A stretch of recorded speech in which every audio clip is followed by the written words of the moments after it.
प्यारे बच्चों, आज मैं आपको एक कहानी सुनाऊंगी। आप सुनेंगे ना कहानी। इस कहानी का नाम है दादी की सीख और ये परिवेश पाठ्य पुस्तक का पाठ 12 है। ठीक है, तो ये कहानी एक बच्चे की है जिसका नाम है अमन। वह बहुत ही शरारती और ज़िद्दी लड़का होता है। वो हर बात को मनवाने के लिए कोई ना कोई अपनी शर्त रखता है कि मैं आपकी बात तब मानूंगा जब आप मुझे ये लेके दोगे। आप बताइए, आप भी ऐसा करती हैं क्या? आप अपनी मम्मी पापा से ऐसे कहती हैं कि मैं आपकी बात तभी मानूंगा जब आप मुझे चॉकलेट लेके दोगे, मुझे ये लेके दोगे, मुझे साइकिल लेके दोगे, तभी बात मानूंगा। तो ऐसा करना अच्छी बात नहीं है, हमें ऐसा नहीं करना चाहिए। ठीक है, हमें अपने बड़ों की बात को मानना चाहिए क्योंकि जो बड़े होते हैं वो हमेशा हमारी भलाई चाहते हैं। ठीक है, और हमें सही सलाह देते हैं। हमें इसलिए वो किसी बात को करने के लिए, किसी काम को करने के लिए रोकते हैं ताकि हमें कोई नुकसान ना हो। तो वो हमेशा हमारी भलाई के बारे में सोचते हैं, इसलिए हमें हमेशा अपने बड़ों का कहना मानना चाहिए। तो ये कहानी जो है वो एक बच्चे की है जो कि बहुत शरारती और ज़िद्दी होता है। तो देखेंगे, हम इस कहानी में पढ़ेंगे और ये जानेंगे कि उसकी दादी उसको कैसे सिखाती है कि बड़ों का कहना मानना चाहिए और उसकी जो गलत आदत होती है उससे कैसे उसको छुटकारा दिलवाती है। ठीक है, तो आइए मेरे साथ साथ आप ये पाठ पढ़ना शुरू करेंगे। बेटा, आप अपनी किताब में से साथ साथ पाठ पढ़ेंगे। ठीक है। अमन बहुत ही शरारती और ज़िद्दी लड़का था। ज़िद्दी जो किसी की बात नहीं मानता। एक दिन तेज़ बारिश हो रही थी। तेज़ का अर्थ है बहुत ज़ोर से।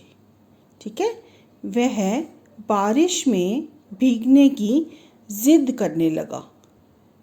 ज़िद का बार बार वो कहने लगा कि मुझे बारिश में भीगना है, बारिश में नहाना है। ठीक है, बार बार एक ही बात को कहना उसको कहते हैं ज़िद। साक्षी उसकी बड़ी बहन थी। उसने उसे समझाया, अमन, यदि बारिश में भीगोगे तो बीमार पड़ जाओगे, बड़ों का कहना मानो। पर अमन बोला, मैं तुम सबका कहना तब मानूंगा जब तुम मुझे चॉकलेट दोगे।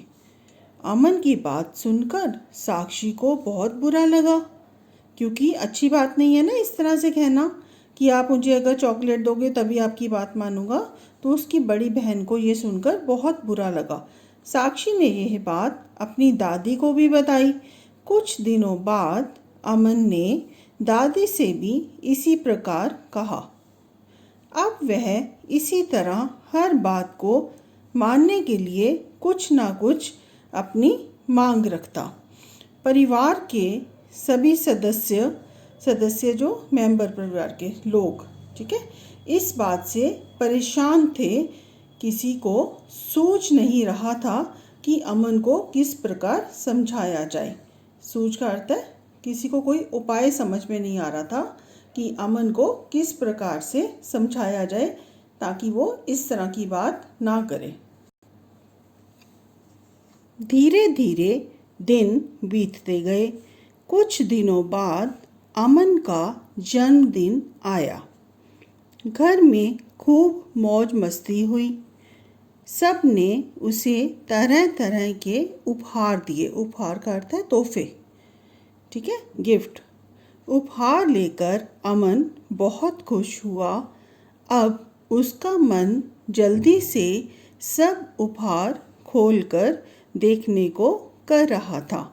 वह नए खिलौनों के साथ खेलने को बेचैन हो उठा। तभी दादी ने कहा, अमन, रुको। जब तुम एक एक उपहार खोलकर उससे मिलने वाली सीख पर 4 पंक्तियां बोलोगे तभी उपहार खोले जाएंगे। यह सुनकर अमन खुशी खुशी तैयार हो गया। ठीक है, उसने सोचा कि चलो मैं सबके बारे में 4 पंक्तियां बोलूँगा और जल्दी से, क्योंकि उसका मन कर रहा था जल्दी से उपहार खोले। ठीक है, तो वो दादी की बात मान गया। उसने जल्दी जल्दी उपहार खोलने शुरू कर दिए। तरह तरह के उपहार देखकर वह फूला ना समाया। फूला ना समाया का अर्थ होता है बहुत खुश होना। ठीक है। अमन उपहार खोलता गया और उनसे मिलने वाली सीख झटपट बताता गया। झटपट का अर्थ होता है जल्दी से। ठीक है। अंत में उसने एक उपहार खोला। यह क्या? छतरी? अमन को छतरी देखकर कुछ समझ नहीं आया। दादी ने उसे अपनी बात याद दिलाई। ठीक है। दादी ने उसको याद दिलाया कि तुम्हें कुछ ना कुछ इसके बारे में बोलना है। अमन ने बहुत सोचा, फिर बोला, दादी, छतरी हम सबको धूप से राहत देती है और बारिश से बचाती है।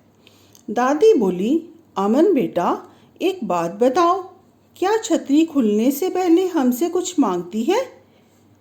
दादी की बात सुनकर अमन जोर जोर से हंसा और बोला, दादी, छतरी कुछ नहीं मांगती, वह तो धूप और बारिश को खुद झेल कर हमें उनसे बचाती है। ठीक है। छतरी हमें किससे बचाती है? धूप से और बारिश से। ठीक है। दादी ने कहा, अमन, तुम भी छतरी की सीख अपनाओ, छतरी की तरह देना सीखो।